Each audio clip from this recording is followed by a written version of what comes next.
Hello, welcome to the Afrocentric Woman. Thank you for tuning in. Please do like the video as you come in and subscribe. And okay, I'll leave that little note at the end of the video. Okay, let's get into this. So I wanted to come on here today to discuss briefly what I saw as early signs of domestic violence. I observed this to be a high propensity of someone, a guy being capable of domestic violence. Um, I think that a lot of times we're catching the back end, or a tragedy has already occurred, and we have this resounding, well, it just came out of nowhere, or I had no idea he was capable of this. I had no idea that he would take it this far. And a lot of times these guys will show you very early on, um, that they have the ability to be very violent. And it's very important for us to take heed of these character traits or these behaviors because it can save your life. And it's very important that you don't downplay them as, oh, they're quirky or different or passionate, or, oh, he's just very passionate about what he believes in or something like that. There's a lot of euphemisms, and we do a lot of downplaying for people who display belligerent, violent, aggressive, and also controlling behavior. And these are all sort of like grooming tactics to kind of get you ready before they start hitting you. Okay, so I was talking to this lady today, and she's talking about this guy that she's in the very early dating stages with him. She knew him from like a friend, and they ended up talking, and he's expressed that he was interested in her. One day she was at the mall. She wanted to pick up a few things. He did send her a few $100 to pick up a few things, and they went out. Later on, eventually, like a few days later, they went out to eat. And that's pretty much it. And then it's been a lot of like texting. This guy invited her to Chick-fil-A for lunch, and she didn't want to go there. And then wanted to see her again for lunch, but she had a facial planned. I think the other time she just didn't want to go there, and she had something else going on. and and so anyway, he started arguing with her that she never makes time for him and was yelling at her. And so she hung up on him because he was yelling.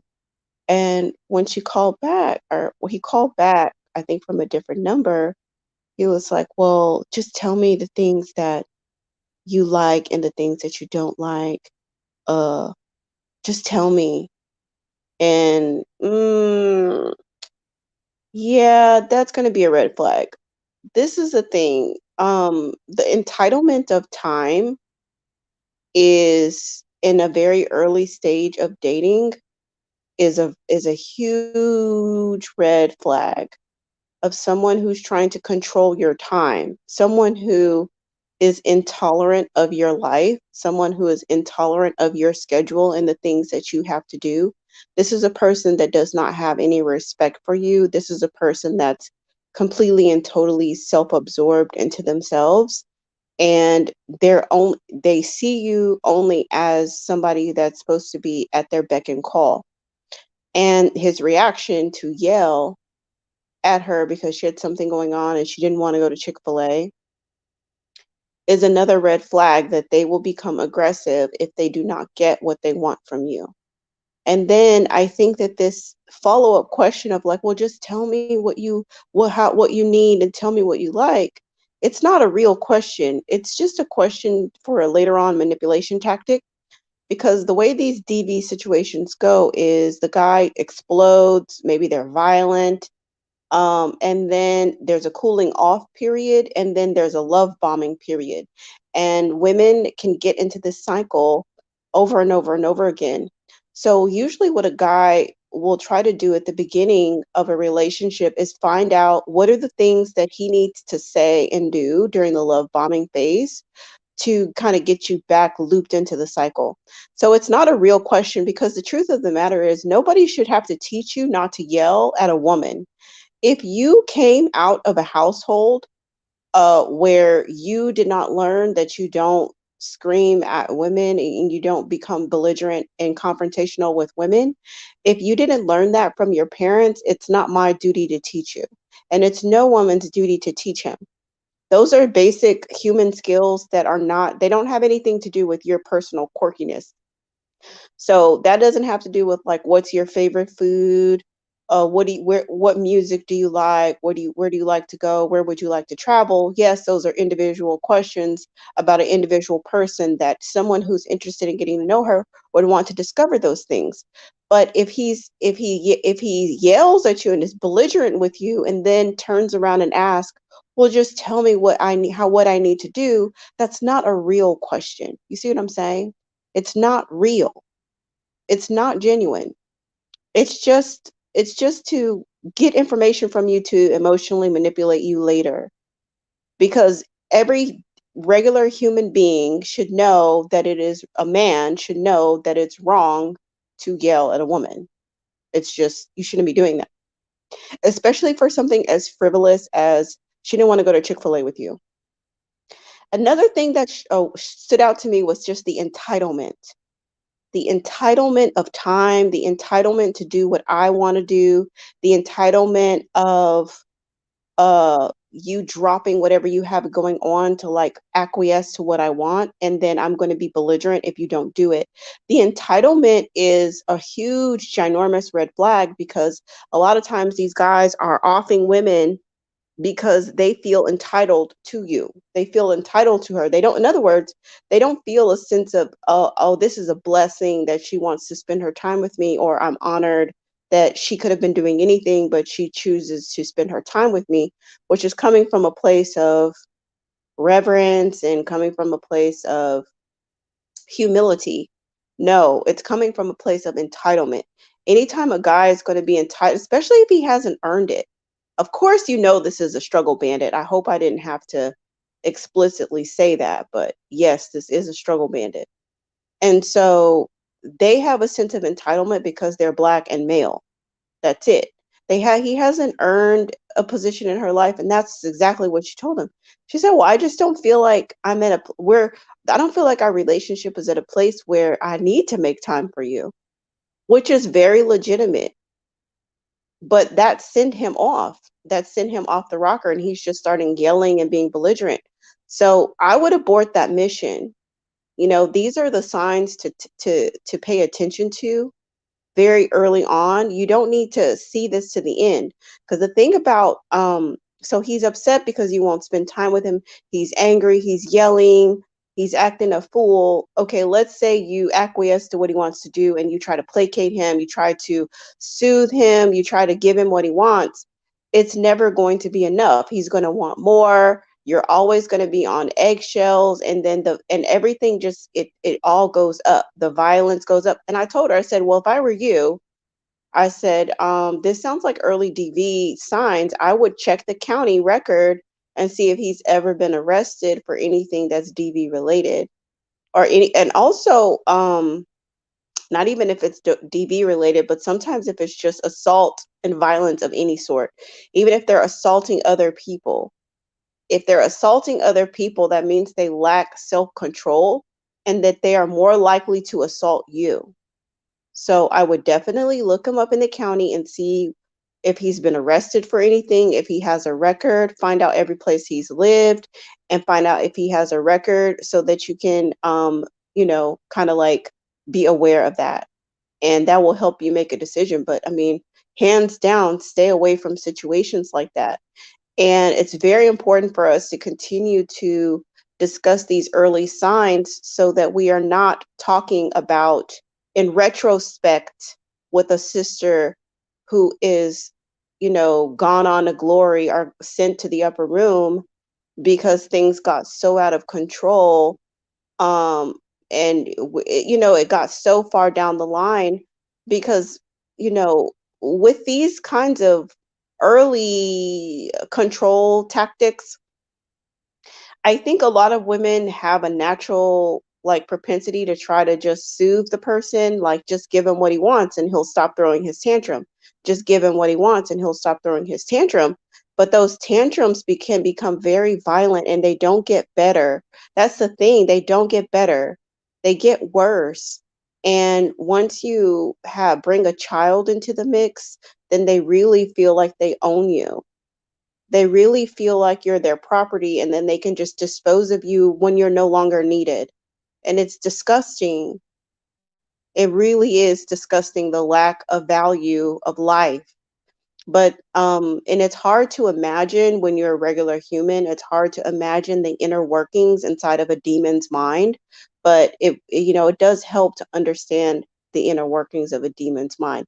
And they really do just see you as a tool to be used. Literally, you're just an object to fulfill some type of carnal temporary need, something to be controlled and dominated and manipulated. And then when they have no use for you, when you're too uncooperative, when you want to live your life, you want to go to school, you want to go get a facial, you want to do whatever you want to do, then they will have a tantrum. Now, a 2-year old having a tantrum can be violent. They throw toys, they scream, they hit, they fall out on the floor. But these underdeveloped males, they have like little baby brains, and their tantrum looks like violence. Their tantrums look like weapons and attacks and asphyxiation and blunt force trauma. Their tantrums are way more violent than the toddlers. So you cannot um pay attention to these things early on. Early on, a man should be trying to impress you, trying to make you feel comfortable, working with your schedule. He should be trying to earn your time. He should be trying to earn your time. And that's another red flag. The fact that he offered her like a chicken wing place and a Chick-fil-A, and she's like, I don't even eat at those places. And all the places that she suggested, he didn't want to do them. And that's just a lack of respect. It's because he doesn't see any value in her. So he's offering her something very low tier because he doesn't want to invest into her. He doesn't see her as a valuable woman. So that's another sign. That's not necessarily a sign for DV when they offer really cheap, you know, um, fast food and coffee and stuff like that. That isn't necessarily a sign for DV, but it is something to take note of because it shows that he doesn't see you in a high regard, and it's easier to hurt someone that you do not value, that you do not see in a high regard. It's easier for the person, if they're going to be violent or belligerent or abusive, controlling, exploitative, manipulative, it's easier for them to do that to someone that they do not have a high regard for. When they try to break you down and make you accept less, to kind of like show you what they think of you. So that's what I wanted to come on here to share because I would like for ladies to be vigilant. These type of controlling, manipulative tactics could be utilized by any group of men early into the relationship, and it's important to pay attention to these things. You shouldn't be managing anybody's emotions at the beginning of a relationship. It's not your job. And if they try to outsource their emotional management on you, like, I'm going to have a bad day unless you do this thing, I'm going to feel bad unless you make me feel better. Um, I get upset when you don't do this, and in order for me no longer to be upset, then you need to do that. It can be especially for younger, more naive women or very empathetic, very caring and nurturing women. They may want to start tending to people's emotional emotions at the beginning of a relationship when that's not your job. It's not your job. They should be emotionally sound and, level-headed at the beginning. Even when they're fishing for compliments early on too is a sign of insecurity. It's a sign of insecurity when they're like, "Oh, I'm just this good guy, nobody wants me." And what they're trying to say is they want you to be like, "Oh, no, no, no, I do. Yeah, you're a great guy. Yeah. You're cute. I think you're like, come on. No, that's a turn off. It should be a turn off.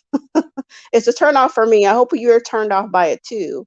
When they use that self-deprecation to sort of like get you emotionally roped in, because it's too much too soon. You need a steady pace and you need to feel comfortable at every level. If someone's pushing you past your comfort level and they don't care that you're saying you don't want that, you don't feel comfortable, you would feel more comfortable with this. I feel better with that. I want to do it like this. I would rather meet you there. I would rather do this. I'd rather meet you during the day. I only feel comfortable on this side of town. A man who respects and values you is going to honor that because his your comfort should be his priority from the beginning when he's interfacing with you. But a man who pushes and badgers you about your comfort level and tries to beat you down, like tries to like wear you down emotionally, like to where you just want to just, okay, fine, all right, we'll just do it your way. That's a red flag. That's a red flag, and it could advance to a DV situation. Just Me says also, if a man offers low effort from the jump, you should decline contact. You shouldn't teach a grown man how to treat you. Yes, exactly. You shouldn't. Now, like I was saying, the little things here and there, like, um, your favorite foods and the music you like, yeah, of course, that's something that you can share with someone because they don't know those things about you. But basic human respect, like respecting boundaries, um, talking at an even tone, respecting time frames, requesting time, and being patient and waiting. That's just basic human behavior that you should not have to teach a grown man. It is not your job. If his parents failed him, then that's their bad. That's his bad. But it's not your job. You do not have to make him better. And that is some deprogramming that we have to do from Blackistan, because we're taught that we're supposed to finish the parents' jobs. I've literally heard older women, especially in Gen X, tell me that they had to like finish raising their husband, and they weren't even embarrassed by that comment. They weren't even embarrassed by it. Like they literally weren't even embarrassed. Like, so that is a deprogramming that we have to engage in and know that it is not your job to make him a decent human being. He should have gotten that at home, and if he didn't get it, it's not your fault. Say, I blocked a guy who fished for compliments too much. The headache is not worth it. Yeah, it's totally not. Actually, trying to get you to accept less is overstepping a boundary in a way. It is. Because if he doesn't um if he doesn't want to do what you want to do and he's offering you fast food, that's a bad sign. Or hey, let's just chill. And when you don't want to do it, if they have a really bad attitude, that's a bad sign. Yes, you're speaking my language, Just Me. Never stroke a man's ego if he's not doing anything for you. There's no need to compliment and soothe him. If he's insecure, that's his problem and that's not your job. Yes, what Just Me said. Um, she said it beautifully. She said it beautifully. That's exactly what. Hey, dark and lovely. Sissy Asia, Just Me. Hey y'all, hey, most men need therapy, but women volunteer for free therapists. Yeah, that's a bad sign. Like if you feel like you're being his therapist, you have to stop. And for those of us who struggle with codependency, this is definitely something to keep in mind because I know I had to stop myself from doing that. And even with my last like little situationship, he started having some emotional problems, but I just allowed it. I just allowed it because if I be your mini therapist, like if you don't want to go to therapy, if you don't want to do anything to help yourself in that level, then I just have to assume that it's not that important to you, or um getting over your hangups to move forward in the relationship is just not for you. But it's not my job to go into depth about all of that. Now, encouragement, inspiration, fun times, yeah, I'm all for it. You know, ego stroking because he spent enough for it, for sure. But Yeah, therapy, no. It's not our job. And we can really put ourselves in a bad predicament if we enter into that role with a man, because that's not our job. Our job should be to support and be a sounding board, but not a solution, a problem solver. If he cannot problem solve for himself, then he's not going to be a good leader in the household to solve problems for the family. What if the children have problems? What if you're having a problem at work? What if you have an issue? You know, you need to allow him to prove himself that he is a problem solver and that he's going to be a good leader in the home and not a liability. So that's why you have to fall back and allow him to show who he is. So again, back to those early DV signs, if they are trying to emotionally trigger you and they are trying to manipulate you and badger you about stuff and push you past your comfort zone, and also when they give no f's about it either, that's a bad sign. When you're uncomfortable and they're not reacting, they have no empathy, there aren't they aren't able to see past their own comfort. So if they're uncomfortable because you're not doing what they want you to do, and you're not giving them what they want, they're not able to see past their own immediate instant gratification that they desire. So when you're squirming in the chair and you're looking uncomfortable, or you're saying outright, I don't feel comfortable with this, or I don't want that, and they're just still pressing forward and just pressing those buttons, that's a bad sign. Like, there will be more of that to come. So you don't pay attention to it and abort the mission. It's not worth it. Oh, well, maybe he had a bad day. Oh, maybe he had a bad week. Or, oh, he lost his job. Or, oh, blah, blah, blah, blah. Maybe it'll get better if I just go ahead and give it to him now. Like, it may be better next month. It doesn't get better. It doesn't.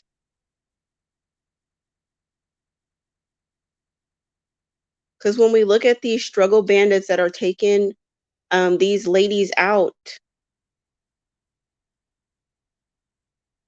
they were, I'm sure they just exhibited some of these signs in the beginning. And while I'm at it, if you need to leave a situation, please leave quietly in the night.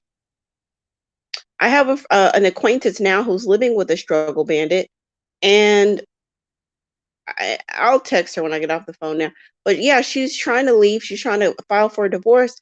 I just think that women underestimate what they're capable of all the time. And they think that this violence is happening on TV, it's happening over there somewhere, and it would never happen to me.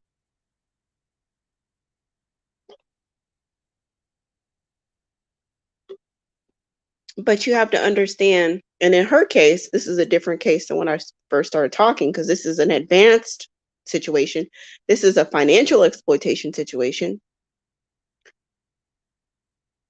She is his lifeblood. She is everything. She is his way of life. She is the money. She is the prestige. She is the credit. She takes care of his children from another relationship. She is the everything. So a lot of times, they feel like they will not be able to survive without you, without the woman, and because they are so useless. And so they kind of feel like, well, my life is over anyway if she leaves me. And so that's why a lot of times they're taking these women out. They're very dependent on them. And I know she's underestimating it, but divorce and breakups, um, child support, paternity tests are the most dangerous encounters that Black women have with these bandits. Moving out when you live with them, Those are the most dangerous times. And a lot of times, women underestimate the violence that can ensue. And not even just violence, like the worst ever. Like Black women have the highest hospitalizations, like critical hospitalizations and homicides from intimate partner violence.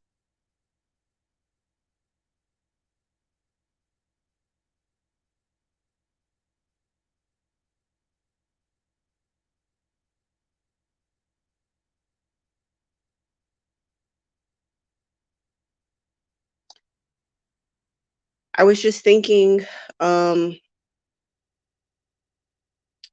the other day and just, hoping that something, something that I'm doing, I just want the self-esteem and the self-worth and for Black women to know that they're valuable. I want for that to be a guidepost of the types of relationships that we enter into.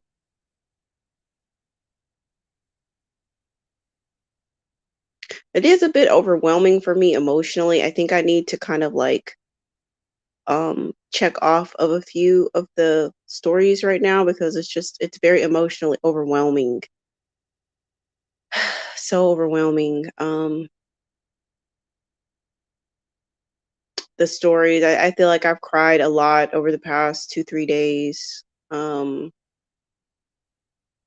Looking at the stories of these very young, beautiful women, not all young, but like I think the young ones kind of hit you hard because they had so much more life to live. And they're leaving very small children behind. If the children make it. I mean, I saw a story the other day where the bandit killed the mama and threw a 2-week old baby over a bridge into the river. And I just don't know what kind of demon could take a 2-week old baby in.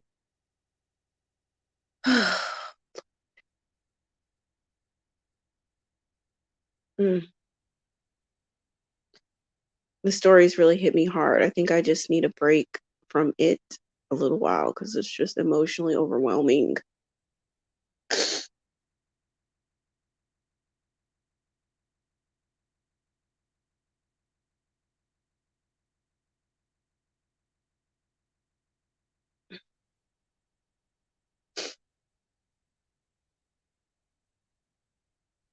It's emotionally overwhelming.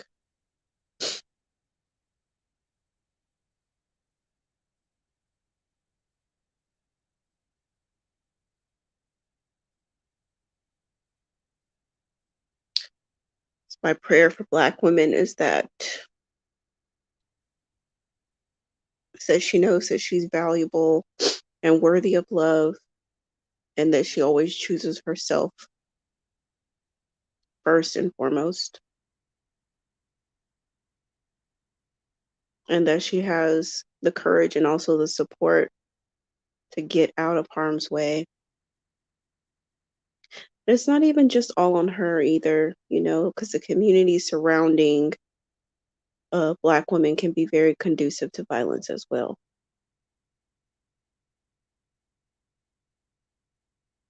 So hoping that, she can get into a safe environment.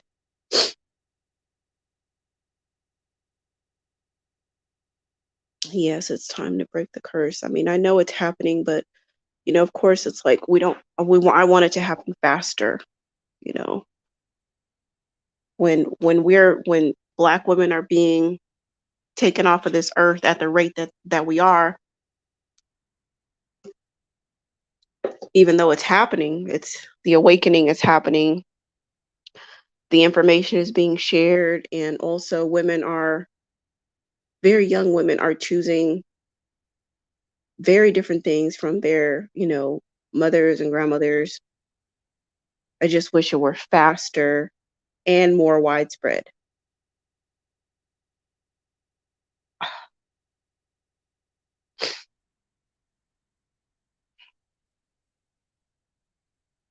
Yeah, it's really sad.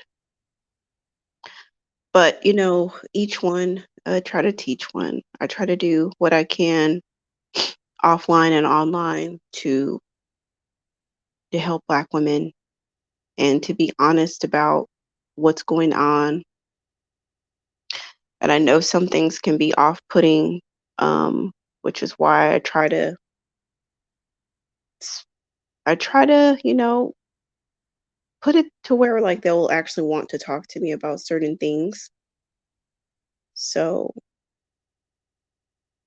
sometimes that helps because if I'm like, oh, if they tell me about a string of bad relationships and like all the guys are Black, I'm like, oh, don't you think the problem is Black men? They'll stop listening to me. They will literally stop listening to me. So I have to kind of go a roundabout way to help them put the pieces together and help them understand the issue. Because if you say that, they will just shut down. Because like most of them are not ready to conclude that. So trying to figure out some other kind of way to help them see the pattern of the types of guys that they are, you know, dealing with, because they're so loyal. That's what they want, but they don't realize that you kind of have to choose. Sometimes, do you want a healthy relationship or do you want your race preference? Because oftentimes you can't have both. Usually, more times than not, you can't have both.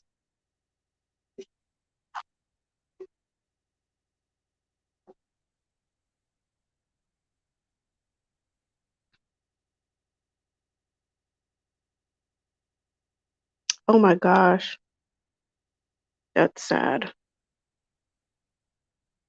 And I don't know what I was watching the other day, but there was a woman in the UK who was East African, and she was royally failed by the British police. Um, her child's father offed her, and the British police was not helping her at all. I think they ended up paying something to the family, and I think that they did have they did do a review because she should have been red flagged because anytime there's ever any type of asphyxiation with DV, you're at a 5 time more chance of being offed. And she had been strangled by that time before she was off the last time 3 times. One time she was strangled to unconsciousness. And caregivers were reporting it to the police over and over and over again, but they were not caring. They were not responding. They were not, they kept letting the guy out of jail, basically, or giving him a little fine, a slap on the wrist, like, oh, stay away from here, or just give him a strong talking to, stay away from here. But, they were not arresting him, because if he was just to walk into a mall and strangle a random person, it would be considered assault, felony assault, attempted murder. But if you do the exact same thing inside your home with someone there's a whole different set of rules. And you can like do way more and get away with way less. You can have a lower bond and, you know, lower charges. Oh, domestic dispute. Okay. This is crazy. He also looked at her 10-year-old daughter. She went to the police with her beautiful daughter. I think they moved them to action. I had a friend who was looking into an order of protection, and her mother told her to wait for a better time. See there, that's what I'm talking about right there. We live in a community that is silently complicit with Black women being victimized. Like mammies swoop in from nowhere, to try to I don't know what the hell, because I still don't know what's in it for them.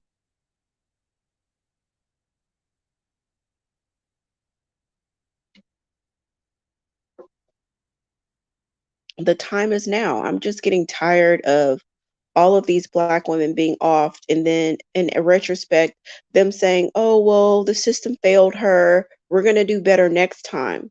That's not gonna bring her back. It's not gonna bring her back. And how many times? When are y'all gonna get it right?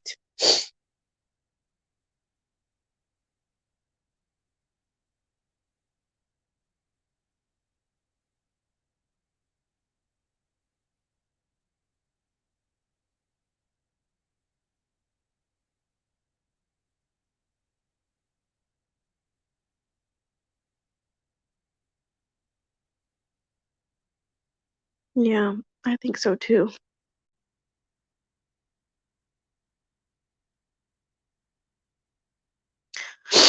The difference is based on old ways of thinking when a wife is taken in the hand of her husband and not legal person of her own. Wow. Oh, that's so sad that, like, yeah, maybe the system is just it's just so patriarchal that there's still elements of the system that sees women as property. In the codification of the legal system, that there are still elements that see women as property. So, inside your home, you're able to handle your property however way you see fit. That's so unfortunate. It's so unfortunate. But I did catch one of the subscribers comment on a different video that they do share the content from this video with their friends who are very young, Gen Zs. So I am grateful that we are at least able to share this information with women, um, especially women of the younger generation, and those of us who are millennials, Gen Xers that are reprogramming ourselves from the stuff that we learned. It's great for the Gen Zers because many of them are being brought up into this lifestyle of self preservation um, as they're coming into their womanhood, which is a beautiful thing. And then for those of us who were brought up in pick meism and mammyism and black male worship, we are reprogramming ourselves to choose ourselves first. So, we come from different age groups, from different places in the country and the world, different backgrounds, different ethnicities of black, but we're still here and on our journey and reaching reaching out, reaching back, and reaching up to other black women so that we can raise the collective tide of our well-being and ability to like live a good life free of violence, a life that is fulfilling and safe, that we are deserving of. So thank you so much everyone, and for those of you who will be catching the replay, please put in the comments any early domestic violence signs that you know about, or that you can look back and look at other people's lives or look at your own life, and or just things you've picked up along the way, like any type of early signs of TV that you'd like to share in the comment section. I'm sure will be helpful to the greater community to review those and ponder on them so that we can all be safer going forward.